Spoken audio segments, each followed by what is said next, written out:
Welcome to another wonderful day. This is Diplomatic Perspective. My name is Ramsey Enoch, and we will be talking about something very important today, looking at global leaders. You know, sometimes global leaders do things, and some people will think there are no legal implications to what they do. And as a matter of fact, global leadership and diplomacy is something that is very important, and not just to a particular country, but then to other countries. Any action carried out by a leader in a particular country have a way of affecting other countries. Take, for instance, what is happening in the United States. The leadership style of Donald Trump since assumption of office. Some persons have been reading different meanings to it. But then, what's your own assessment of it from the legal perspective? Because if you just want to do an assessment and maybe know from the perspective of the law, whether or not what he's doing has legal implications or he has the rights to do them. So today we'll be looking at all of that on diplomatic perspective today, and I'm not doing diplomatic perspective alone. I'm not on diplomatic perspective alone today. I have my guest who is joining me.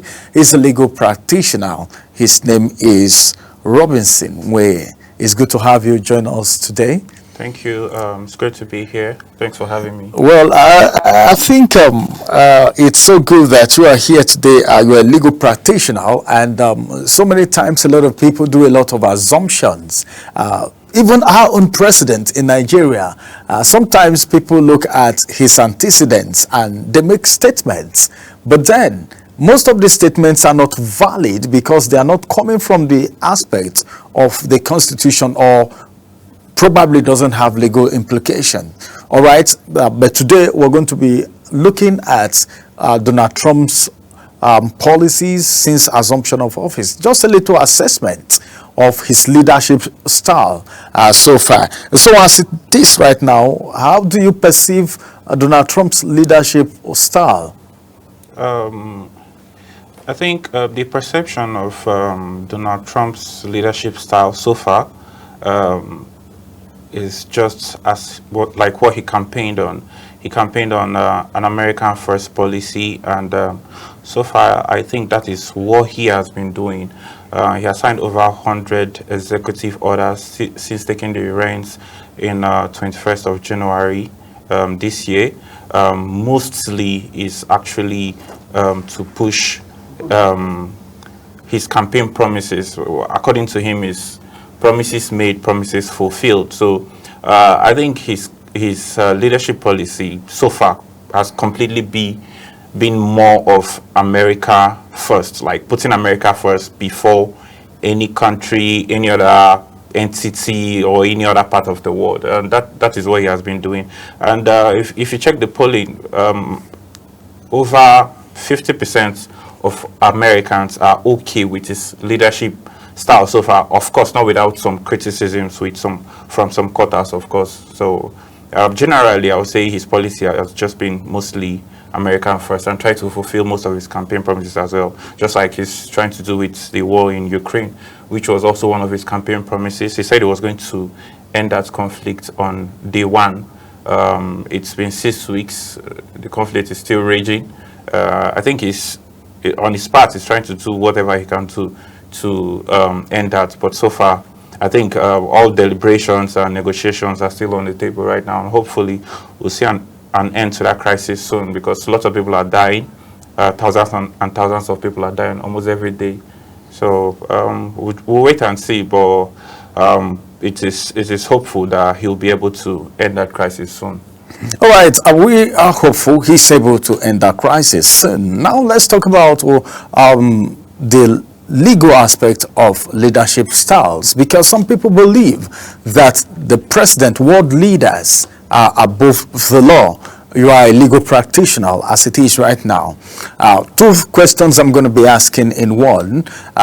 How do you perceive Donald Trump's relationship with other world leaders so far? I know right now we can't run conclusion because he just came into office, but so far, how can you place his relationship with other world leaders? And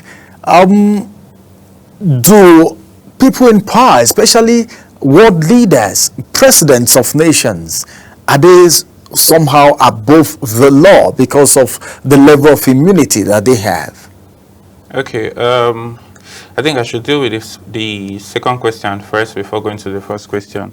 With regards to if leaders of countries in the world are above the law because of the immunity they have, I don't think, especially with the Western countries, I cannot say for certain with the third world countries and countries, African countries and some countries in Asia. But for the Western countries, countries like France, United States, Canada, and the likes, I don't think any of them act outside the ambit of the laws. They actually swore to protect their constitution when coming into power, and that is what most of them does. Except you give me a particular instance for me to use and judge, okay, if in this particular instance this person was acting outside the tenets of the law or not. I cannot just say generally they act outside the ambit of the law, because just like you mentioned, they have immunity. Most of them have immunity for against criminal prosecutions, and even in the US, for example, the Supreme Court already ruled that was even before Trump came into power this second term, that presidents cannot be held liable for any actions they took in their position as the president while in office. So so whatever he does is actually in line with the law. If the law gives you power to kill somebody, it is the law that gives you that power to kill. Provided it's the law, you're free to do it. Exactly. So long as it's the law that empowers you to do that, you cannot say the person is acting outside the law, because he's doing what he has been empowered to do by law. For example, now in Nigeria, we have the criminal justice system where people go maybe for criminal offenses like murder or armed robbery. They are taken to court and the judge sentences the person to maybe death, and the hangman goes on to carry out that sentence. He's actually killing the person, but you cannot say he's acting outside the ambit of the law, because that is what they've been empowered to do. So except to give me a particular instance and then ask the question, in this instance, did the person go outside the tenet of the law? No, the question has already been answered. Generally, we're just doing a general assessment, even though we are trying to use the United States, looking at what is happening now as a case study. When Donald Trump came into office, a lot of policies, came up, or he came up with a lot of policies, just like we had in Nigeria when subsidy was removed and all of that policies and all of that. Most of those executive orders he signed is actually in line with the powers that he has as the president of the United States of America. Of course, most of them are being challenged in courts, which the citizens have the right to do anyway. So, for example, the issue of USAID, he signed an executive order stopping for foreign aid.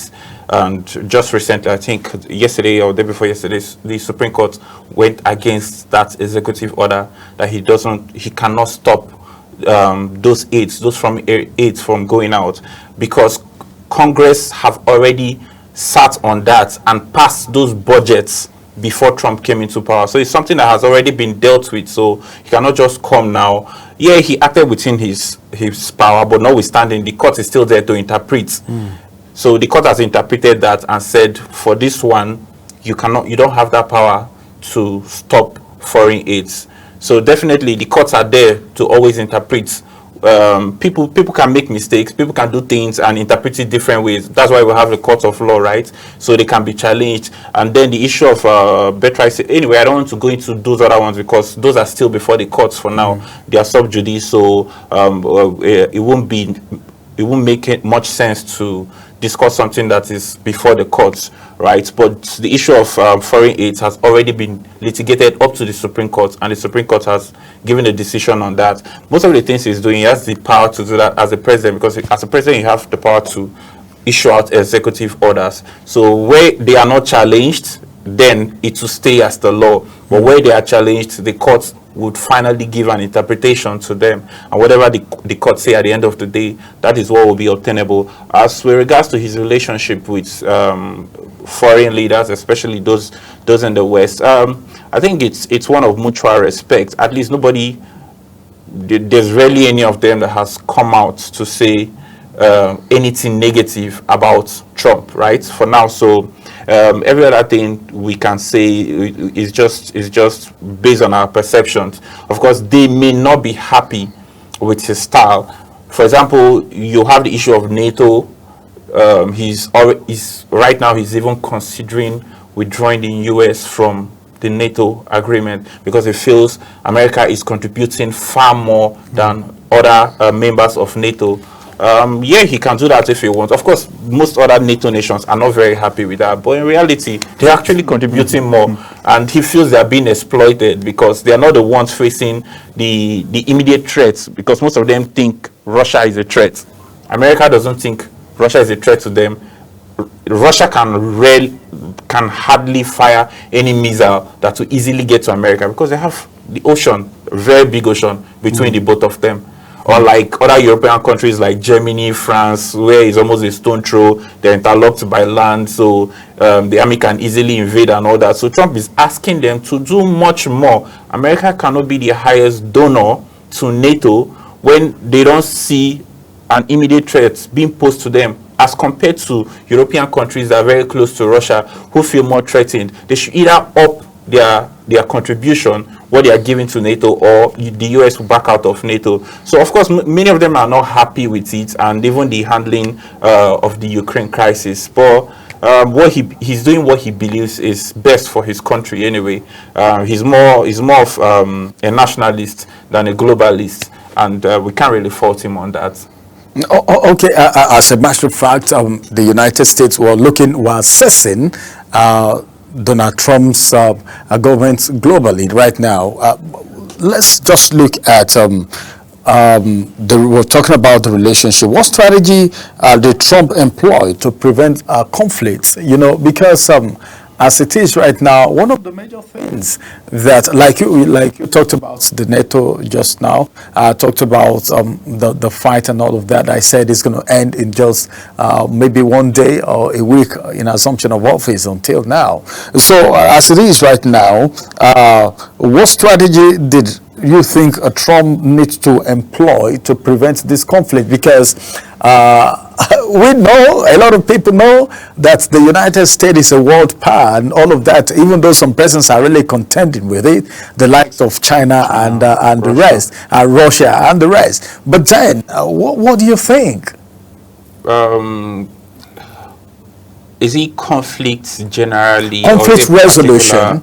Conflict resolution for you know, when you are the big father, okay. there are ways you come in for conflict resolutions. Okay. You know, what is the best strategy, you know, to put forth in conflict resolution as a big brother when two countries are having issues and all of that? Because we all know what happened, the Zelensky issue. Everyone know what happened. It's everywhere on social media, you know, and the reaction, even though Zelensky is having a lot of world leaders supporting them, you know, Donald Trump seems not to be moved.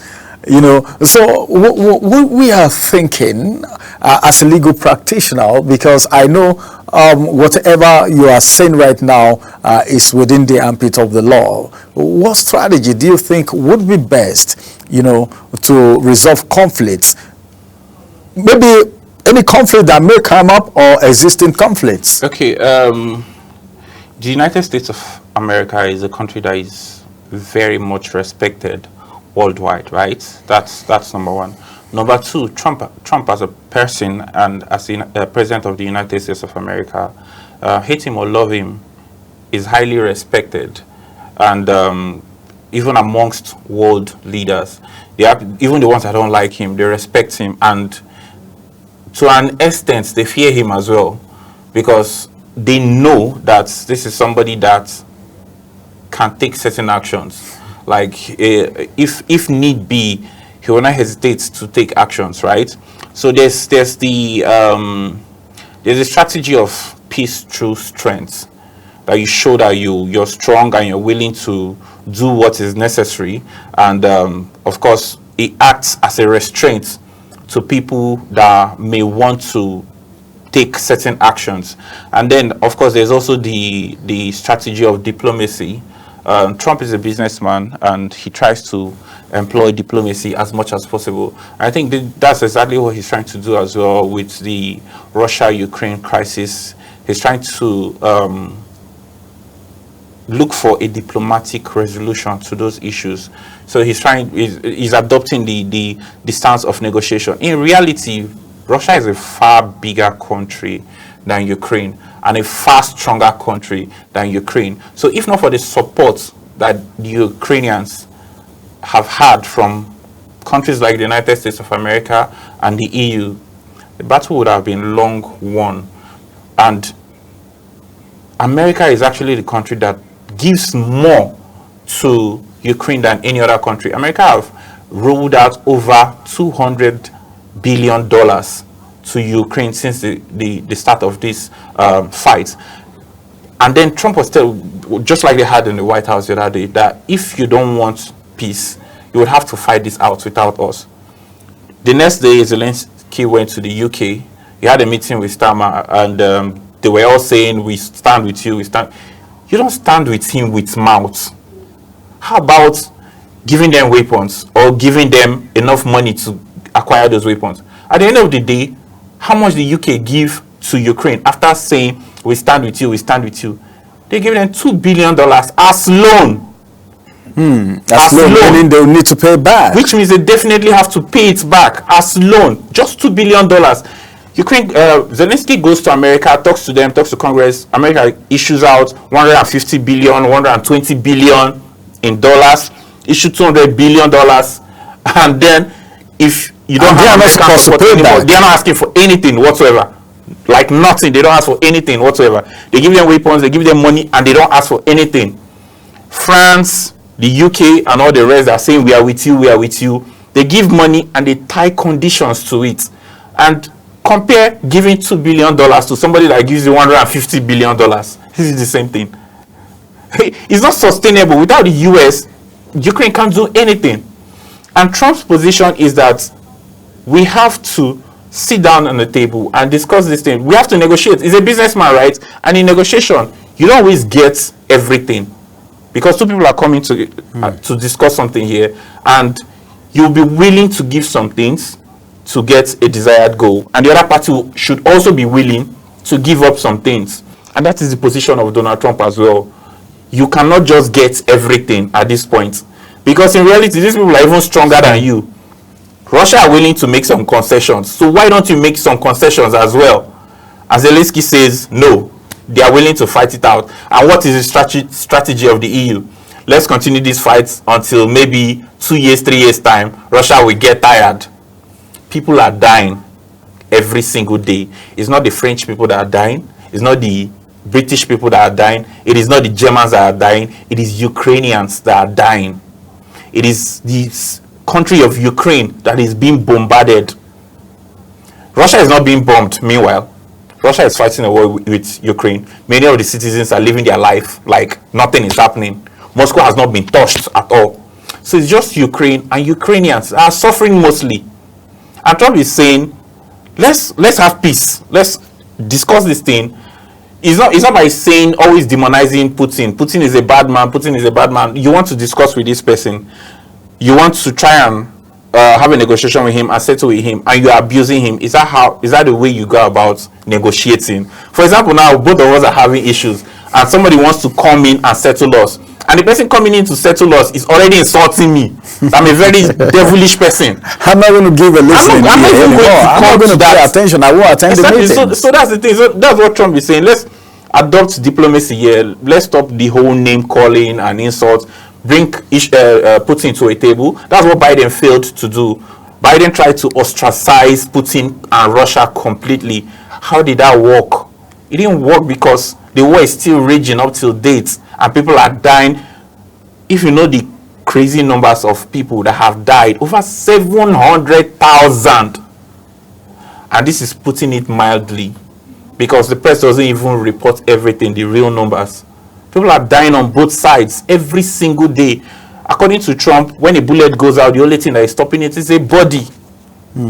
A human flesh, a human body is what stops the bullet, and that person dies. People are losing their children, people are losing their brothers, their husbands, their loved ones on daily basis.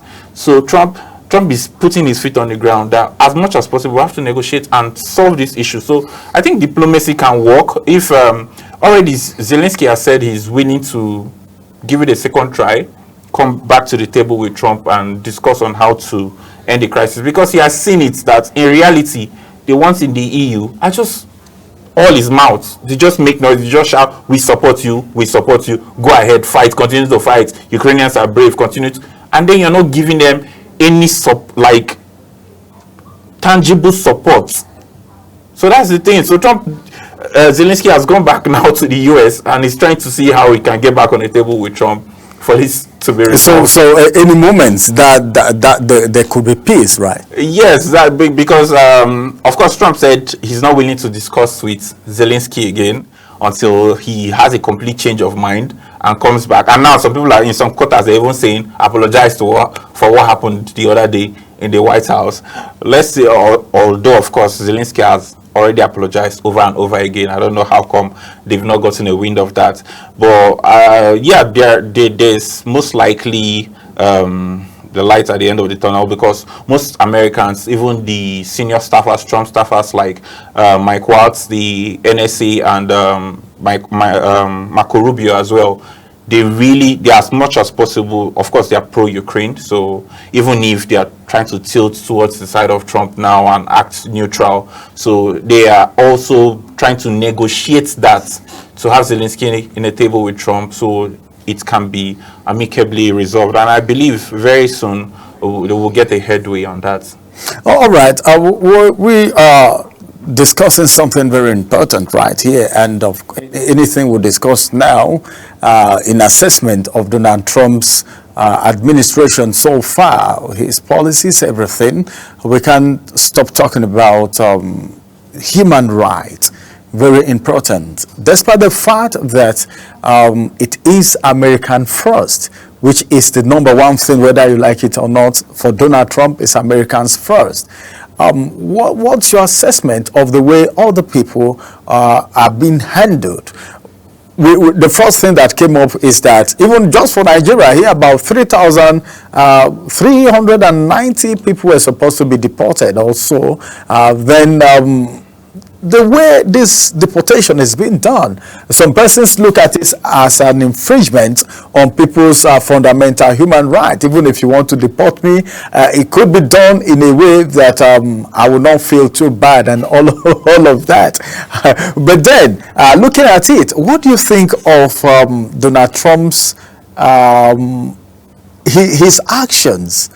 Okay, as far as human right is concerned, is he so keen? Because some people feel Donald Trump, he doesn't care whether it's human right or anything, he doesn't care about that.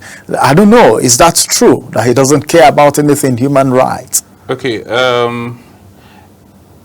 I think the question is kind of generic and not very specific. So if I'm going to give a generic response, generally, if Trump cares about human rights, the response to that will be in the affirmative. Definitely, he does care about human rights. He's the president of the United States of America.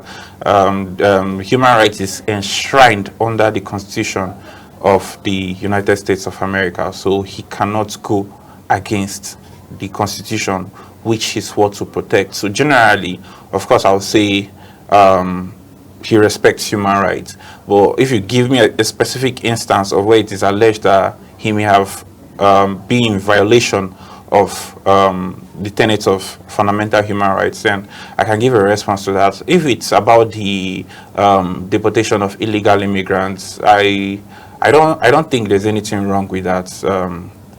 It's not like they're shooting anybody or killing anybody. They just see somebody that they feel should not be here. It's just like somebody breaking into your house without your knowledge. Somebody breaks into your house and then you see the person, of course, as much as possible, without killing the person, you would You want to do anything, you can. To The issue of picking someone, just pick the person from anywhere. No time to go pick your things and all of that. Just pick someone from anywhere and just straight to the airport and you're on your way. The person broke the law of the land, so it's not supposed to be there. He's not even supposed to be there in the first instance. So what is he doing there? So that's the thing. So you can just be, if you were betting when they go hold of you, maybe you just put a word. Just imagine that you get to your house and you saw somebody that you don't know from anywhere sitting down in your sitting room watching television. Are you going to tell or eating food in your sitting room? You don't know the person from anywhere. Maybe one man with big chest, you just saw him in your sitting room, sitting down, chopping. Are you not going to ask him, what are you doing here? And as much as possible, try to remove him from your house. that is exactly what you do.